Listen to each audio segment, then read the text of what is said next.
The distress signal pierced through the cosmic void like a dying scream. Emergency Beacon Alpha 779 transmitted its desperate plea across 17 star systems, broadcasting on all known frequencies used by the Galactic Coalition. The message was simple but urgent. A research vessel carrying 300 souls was trapped in the gravity well of a collapsing neutron star, with life support failing and no hope of escape. Captain Elena Vasquez of the human cargo freighter Defiant Dawn was hauling scrap metal from the outer rim colonies when the signal reached her ship. The transmission crackled through the bridge speakers, filled with static and desperation. Her crew of 12 looked up from their duties as the automated translation system processed the alien language into something they could understand. "This is the Zeltharian research vessel Infinite Curiosity," the voice pleaded through the speakers. "We are caught in an unstable gravity field near coordinates 77 Alpha Tango 9. Our engines are failing. Life support systems are operating at 30% capacity. We have civilians and younglings aboard. Please, any coalition vessel within range, we need immediate assistance." Elena's first officer, Marcus Chen, pulled up the star charts on his console. His face grew grim as he studied the data. "Captain, those coordinates are in the Serpentis Nebula. That's a death trap of stellar debris and gravitational anomalies. No sane pilot goes in there." The signal repeated again, weaker this time. Elena could hear the fear in the alien voice, even through the translation matrix. She thought about the 300 lives hanging in the balance, families with children facing certain death while help was technically possible. "Marcus, patch me through to Coalition Command," she ordered. "Let them know we received the distress call." 20 minutes passed before a response came through. The holographic image of Admiral Kethvar, a tall reptilian being with silver scales and cold yellow eyes, appeared on the bridge. His expression showed the typical arrogance that most coalition species displayed when dealing with humans. "Captain Vasquez," the Admiral's voice carried obvious dismissal. "We have received your transmission regarding the Zeltharian vessel. This matter is being handled through proper channels." Elena frowned. "What's the estimated response time?" "That ship doesn't sound like it has much time left." The Admiral's scaled lips curled slightly. "The nearest coalition rescue vessel is the Andromedan heavy cruiser Stellar Pride. They will arrive at the distress coordinates in approximately 72 hours. 72 hours? Elena couldn't hide her shock. "Admiral, their life support is already failing. They won't last another day, let alone 3. The Serpentis Nebula is extremely hazardous, Captain. The Stellar Pride must take a safe route around the gravitational disturbances. We cannot risk a valuable coalition vessel and crew for what may already be a lost cause." Elena felt her jaw clench. "What about emergency protocols? Isn't there a closer ship that can respond faster?" Admiral Kethvar's eyes narrowed. "There are 2 other vessels within reasonable range. The crystalline cargo hauler Prism of Truth and the ethereal diplomatic ship Whisper of Stars. Both have declined to respond, citing excessive risk to their crews and vessels." The cold reality hit Elena like a punch to the gut. The advanced, civilized species of the galaxy were going to let 300 people die because saving them was inconvenient and dangerous. She thought about her own daughter back on Earth, how she would feel if Sarah was trapped somewhere while help sat just out of reach because no one wanted to take a risk. "Admiral, our ship is only 18 hours away from those coordinates," Elena said carefully. "We could reach them before their life support fails completely." The Admiral's laugh was harsh and dismissive. "Captain Vasquez, while your enthusiasm is noted, your vessel is a human cargo freighter. You lack the sophisticated navigation systems required for nebula travel, the advanced shield technology to survive the gravitational stresses, and the rescue equipment necessary for such an operation." Elena's crew gathered around the communication console, their faces showing a mixture of anger and determination. Marcus stepped forward. "Admiral, with respect, shouldn't that be our decision to make? The Coalition does not authorize civilian vessels to attempt military rescue operations," Admiral Kethvar replied coldly. "Particularly vessels operated by species with such limited technological capabilities. Your ship would simply become another casualty requiring rescue." The transmission ended abruptly, leaving the bridge in tense silence. Elena stared at the blank communication screen, feeling the weight of the Admiral's dismissal. Around her, the crew exchanged glances filled with frustration and barely contained rage. "Captain," said Jennifer Walsh, the ship's engineer. I've been listening to that distress signal. Their language patterns suggest they're dealing with children on board. Young ones. Elena closed her eyes, thinking again of her daughter. The galaxy's most advanced civilizations were content to write off 300 lives because the rescue would be difficult and dangerous. They had the technology and resources to help, but lacked the will to act when it mattered most. She opened her eyes and looked at her crew. These weren't military heroes or trained rescue specialists. They were ordinary people hauling cargo across the stars to make a living. But they were human, and humans had a long history of doing the right thing even when it was hard. Marcus, plot a course for the Serpentis Nebula, she ordered quietly. Her first officer hesitated. Captain, you heard the Admiral. The Coalition won't authorize this mission. If we proceed, we'll be violating their direct orders. The Coalition doesn't own my ship or my crew, Elena replied firmly. And they sure as hell don't own my conscience. 300 people are going to die while the galaxy's finest sit around calculating acceptable risk levels. Chief Engineer Walsh stepped forward. Captain, I won't lie to you. The Admiral was right about our technological limitations. Our navigation system isn't designed for nebula work. Our shields are standard civilian grade. If we hit a gravity spike or stellar debris field, we could be crushed like an empty can. Elena nodded grimly. I understand the risks, Jen. But I also understand that right now, we're the only ship close enough to make a difference. If we don't try, those people die. If we do try, at least they have a chance. The bridge fell silent again as the crew considered their captain's words. Finally, Marcus spoke up. Ma'am, if we're going to do this, we need to move fast. Every minute we debate is a minute less life support they have. One by one, the crew members nodded their agreement. Elena felt a surge of pride in these ordinary people who were willing to risk everything for strangers they had never met. All right then, she announced. Jennifer, I want you to strip everything non-essential from our power grid and route it to shields and engines. Marcus, find us the fastest safe route through that nebula. Communications, keep monitoring that distress signal and see if you can establish direct contact with the Zeltharian ship. As the crew rushed to their tasks, Elena settled into her captain's chair and stared out at the stars ahead. Somewhere in that deadly nebula, 300 people were counting down their final hours while the galaxy's most advanced civilizations found excuses to stay away. The Defiant Dawn changed course, her engines burning bright against the cosmic darkness as she raced toward the Serpentis Nebula. Behind them, the safe shipping lanes stretched empty of Coalition rescue vessels. Ahead lay one of the most dangerous regions of known space and a rescue mission that every expert had deemed impossible.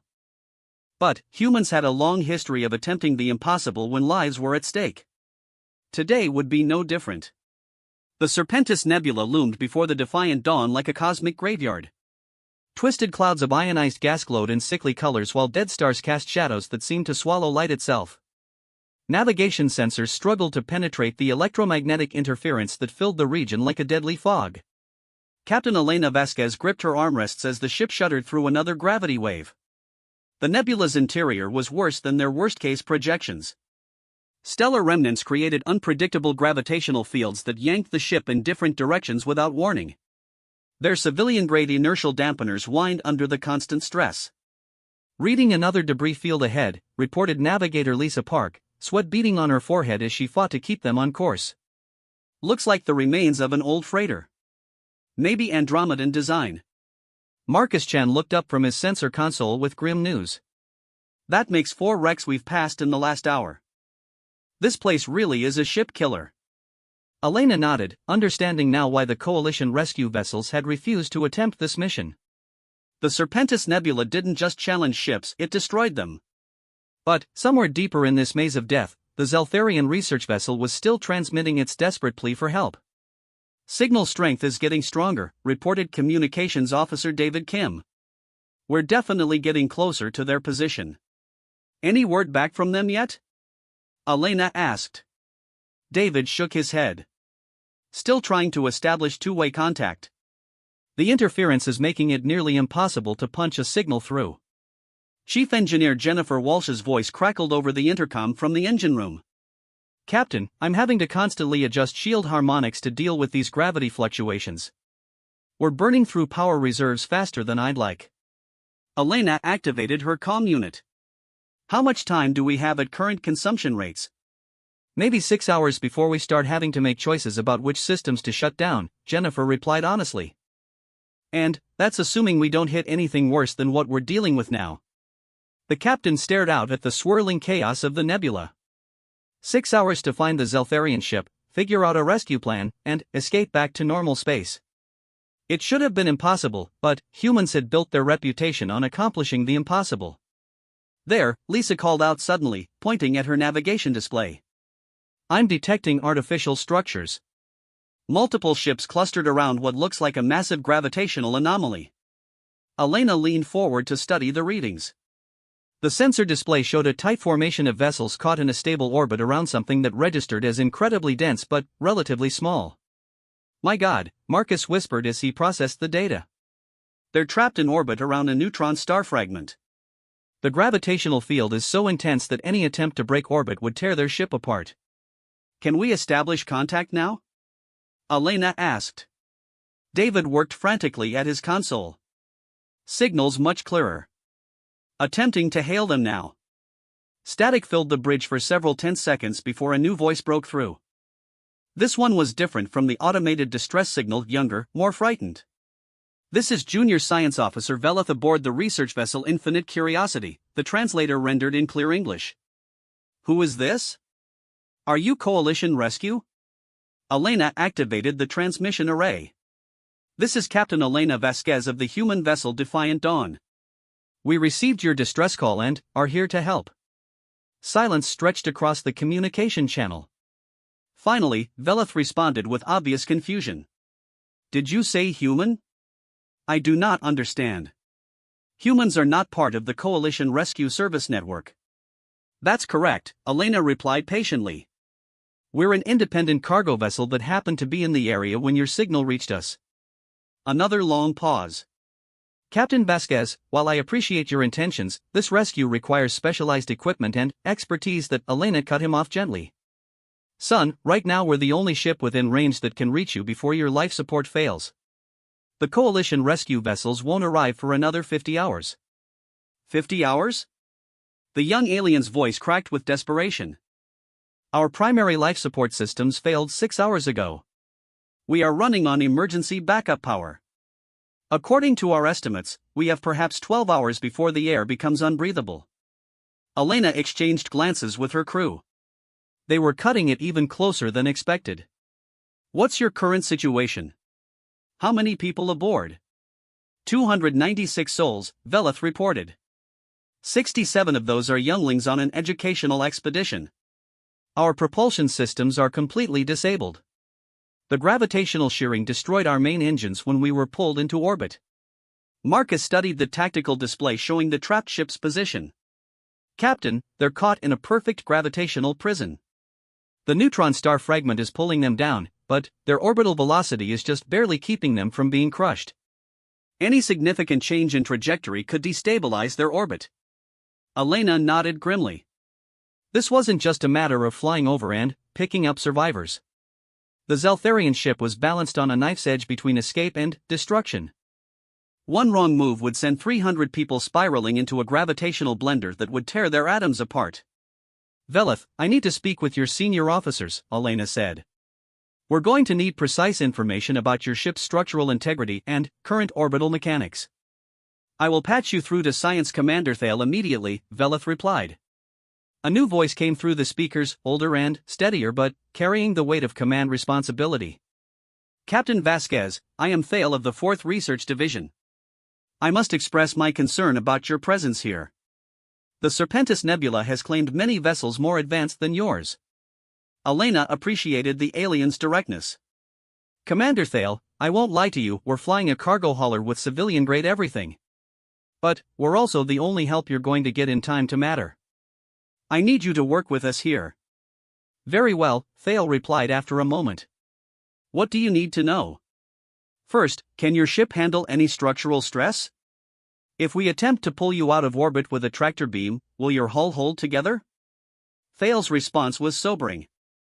The gravitational shearing has already caused significant damage to our primary support structures. Our hull integrity is at approximately 40% of normal tolerance. Any sudden acceleration could cause catastrophic failure. Marcus whistled low. So we can't just grab them and go. Any rescue attempt has to be gradual enough not to stress their damaged hull. Elena was already thinking through the problem. What about evacuation? Can we take people off your ship in smaller groups? Our docking systems were damaged in the initial gravitational capture, Thale explained. We cannot achieve hard dock with another vessel. However, our emergency airlocks remain functional for EVA operations. Engineer Walsh's voice came over the intercom. Captain, I've been running some calculations based on the gravitational readings. If we position ourselves carefully, we might be able to use our own ship as a gravitational anchor point. Create a temporary stable zone where people could transfer between vessels using EVA suits. Elena felt a spark of hope. Explain that, Jen. Think of it like a gravitational tugboat, Jennifer continued. We match their orbital velocity and position ourselves between them and the neutron star fragment. Our mass creates a small gravitational shadow that reduces the tidal forces on their ship. Not enough to free them, but enough to stabilize their position while we evacuate personnel. The plan was brilliant in its simplicity, but Elena could see the enormous risks involved. The Defiant Dawn would have to maintain perfect position in one of the most dangerous gravitational environments in known space. One mistake would send both ships tumbling toward destruction. Commander Thale, what's your assessment of this plan? Elena asked. The Zeltharian scientist was quiet for several moments, presumably running calculations. Captain Vasquez, the mathematics are theoretically sound, but the margin for error is essentially zero. Your vessel would need to maintain position with precision measured in centimeters while operating in gravitational fields that fluctuate by the second. Elena looked around her bridge at her crew. They were cargo haulers, not precision pilots. Their navigation system was designed to get them safely from one star system to another, not to thread the needle in a gravitational death trap. But those were 67 children aboard the Zeltharian ship. Kids who were counting on adults to find a way to save them when everything seemed hopeless. All right, people, Elena announced to her crew. We're going to attempt something that's probably impossible. Anyone who wants to voice an objection, now's the time. The bridge remained silent except for the hum of overtaxed systems and the distant groan of hull plates under stress. Then, let's get to work, Elena decided. Lisa, start plotting our approach vector. Marcus, I want continuous monitoring of gravitational fluctuations. David, maintain contact with the Zeltharian ship. Jennifer, prep the airlocks for EVA operations and break out every spare EVA suit we have. As her crew rushed to implement the rescue plan, Elena stared out at the trapped research vessel. Somewhere in that distant ship, nearly 300 people were waiting to see if a crew of human cargo haulers could accomplish what the galaxy's most advanced civilizations had written off as impossible. The Defiant Dawn adjusted course, diving deeper into the gravitational maze toward what would either be a miraculous rescue or a shared grave among the stars. The Defiant Dawn crept through the gravitational nightmare surrounding the neutron star fragment with agonizing precision. Every meter of progress required constant micro-adjustments to their position as the twisted spacetime around them tried to tear the ship apart. Captain Elena Vasquez watched her navigation displays with the intensity of a surgeon performing brain surgery. Gravitational variance is spiking again, Navigator Lisa Park reported, her knuckles white as she gripped her control station. The neutron star fragment is generating tidal effects that keep shifting our optimal approach vector. Compensating, Elena replied, making minute adjustments to their thrusters. The cargo hauler groaned under the stress as competing gravitational forces pulled at different sections of the hull. Through the main view screen, they could finally see the Zeltharian research vessel Infinite Curiosity. The ship was beautiful in the way that only alien architecture could be, flowing curves and crystalline structures that seemed to grow rather than be built. But the beauty was marred by obvious damage. Entire sections of the hull were buckled inward where the gravitational forces had overwhelmed the ship's structural integrity. Jesus, Marcus Chen whispered. How is that thing still holding together? Chief Engineer Jennifer Walsh's voice came over the intercom from engineering. Captain, I'm reading massive structural stress throughout their hull. It's like watching a glass sculpture in an earthquake. One wrong move and the whole thing comes apart. Elena activated the communication array. Commander Thale, we're beginning our approach to your position. How are your people holding up? The Zeltharian science officer's response carried exhaustion and barely controlled fear. Captain Vasquez, our life support systems are failing faster than anticipated. We estimate perhaps 8 hours of breathable atmosphere remaining. The younglings are becoming frightened as they sense the adult's anxiety. Elena's jaw tightened. 8 hours was cutting it impossibly close, especially with the delicate positioning required for the rescue operation. Understood, Commander. We're going to start with the children and elderly first. How many people can you fit in EVA suits for transfer operations? We have 43 emergency EVA suits designed for our species, Thale replied. However, our younglings have never performed extravehicular operations before. They will require adult supervision for each transfer. This complicated things significantly. Elena had hoped to evacuate the children quickly using multiple EVA suits, but if each child needed an adult escort, the process would take much longer. Captain, Marcus interrupted, studying his tactical displays. I'm detecting something else. There are other ships in this system. Elena frowned. Coalition rescue vessels? Negative. These are different. I count at least 6 ships holding position at the edge of the gravitational disturbance. They appear to be observing our rescue attempt. Elena's blood ran cold. If other ships were already in the system and maintaining a safe distance, it meant they could have attempted this rescue themselves but chose not to. They were watching to see if the humans would succeed or become another casualty. Can you identify the ships? She asked. Marcus worked his sensors for several minutes. I'm reading signatures consistent with ethereal technology, crystalline design patterns, and what might be Andromedan military vessels. It's like they're here for a show. The realization hit Elena like a physical blow. The advanced civilizations of the galaxy weren't just refusing to help, they were treating this like entertainment. They had come to watch either a miraculous rescue or a spectacular disaster, betting on whether the primitive humans could accomplish something they had deemed impossible. She forced herself to focus on the task at hand. Let them watch. Right now, 300 lives depended on her crew's ability to perform a miracle. All right, people, Elena announced. We have an audience, which means we better make this look good. Jennifer, are the airlocks ready for EVA operations? Affirmative, Captain. I've also modified our EVA suits to accommodate different alien physiologies. Won't be perfect, but it should work for emergency evacuation. Elena nodded. The human EVA suits would be large and clumsy for most alien species, but they would provide life support during the transfer between ships. Lisa, begin final approach. I want us positioned exactly 300 meters off their starboard airlock. Close enough for EVA operations but far enough away that we don't interfere with their orbital dynamics. The next 20 minutes were among the most stressful of Elena's life. The Defiant Dawn crept through the gravitational minefield with painful slowness while her crew monitored every system for signs of failure. The ship's hull creaked and groaned as tidal forces tried to stretch them like taffy. Finally, they achieved position. The Zeltharian research vessel hung before them like a wounded bird, close enough that they could see through the transparent sections of its hull where alien figures moved in obvious distress. Position achieved, Lisa reported. We are holding steady at 300 meters from their primary airlock. Elena activated ship-to-ship communication. Commander Thale, we are in position and ready to begin evacuation operations. How do you want to handle this? Captain Vasquez, we will send our younglings first, each accompanied by an adult supervisor. They will transfer to your vessel using our EVA suits, then, the adult will return with your human suits to escort more children.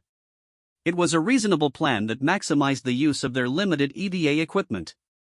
Elena approved and gave the order to begin operations. The first group emerged from the Zeltharian ship's airlock 20 minutes later. Elena watched through the bridge viewscreen as 2 figures in alien EVA suits drifted across the void between the ships. One was clearly much smaller than the other, an adult and child making their way carefully along the safety line that the crews had established. The transfer process was agonizingly slow. Each trip took nearly an hour as the EVA teams had to carefully navigate the shifting gravitational fields between the ships. Elena watched her chronometer with growing anxiety as the precious hours ticked away. By the 4th hour of operations, they had successfully transferred only 18 children and their escorts. At this rate, they would run out of time before completing the evacuation. Captain, Jennifer called from engineering. I'm detecting increasing instability in the Zeltharian ship's orbit. The constant gravitational stress is causing their trajectory to decay. They're slowly spiraling closer to the neutron star fragment. Elena felt her stomach drop. How much time do we have? At current rate of decay, their orbit will become unsustainable in approximately 6 hours. After that, the gravitational gradient will tear their ship apart regardless of structural integrity. Elena made a command decision. Commander Thale, we need to accelerate this operation. Can you send larger groups across at once? Captain Vasquez, our safety protocols. Commander, your ship is going to be destroyed in 6 hours whether we follow safety protocols or not, Elena interrupted. We need to take calculated risks or everyone dies. After a tense pause, Thale responded. Very well. We will attempt to send groups of 6 at a time. However, I must warn you that inexperienced EVA operators in larger groups significantly increases the probability of accidents. Understood. We'll station our people along the safety line to assist anyone who gets into trouble. The pace of evacuation increased dramatically over the next 2 hours, but so did the danger. Twice, they had to abort transfers when gravitational fluctuations threatened to snap the safety line connecting the ships. Once, a young Zeltharian lost his grip and would have drifted away into space if Marcus Chen hadn't performed a heroic EVA rescue. By the 6-hour mark, they had successfully evacuated 212 people, leaving 84 still aboard the doomed research vessel. But, the ship's orbit was visibly decaying now, and Elena could see structural failures spreading across its hull like cracks in breaking ice. Commander Thale, you need to get the rest of your people over here now, Elena urged. Your ship doesn't have much longer. Captain, our remaining EVA suits have been damaged by the constant gravitational stress. We have perhaps 20 functional suits remaining. Elena stared at the numbers on her display. 84 people, 20 EVA suits, and maybe 2 hours before the research vessel broke apart. The mathematics of survival were becoming impossible. Captain, David Kim called from communications. I'm receiving a transmission from one of the observer ships. The Andromedan cruiser Stellar Pride. Elena's face hardened.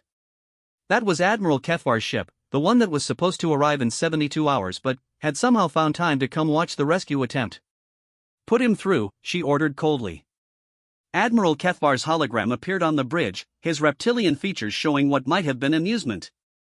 Captain Vasquez, you have performed admirably for such a primitive species. However, it appears you will be unable to complete this rescue mission. Elena's crew gathered around the communication station, their faces showing barely controlled rage at the Admiral's casual dismissal of the lives still in danger. We're not finished yet, Admiral, Elena replied through gritted teeth. Perhaps not, but I wanted to extend an offer. My ship is equipped with military-grade transport systems that could evacuate the remaining personnel in a single operation. We are willing to complete this rescue. Elena felt a surge of hope before the Admiral's next words crushed it. However, such an operation would require formal acknowledgement that human vessels are inadequate for rescue operations of this complexity. You would need to officially request coalition assistance due to your technological limitations. The bridge fell silent as Elena realized what was happening. The Admiral wanted to swoop in at the last moment and claim credit for the rescue while simultaneously humiliating humanity by forcing them to admit defeat. It was a political maneuver designed to reinforce the galaxy's prejudices about human inferiority. Elena looked out at the failing research vessel where 84 people were counting on her to find a way to save them. She thought about those watching ships, filled with beings who had the power to help but chose to play political games instead. Thank you for the offer, Admiral, Elena replied with icy politeness. But, we're not done yet. The hologram flickered out, leaving Elena alone with her crew and an impossible situation. 84 lives hung in the balance, and humanity's reputation in the galaxy might depend on what happened in the next 2 hours.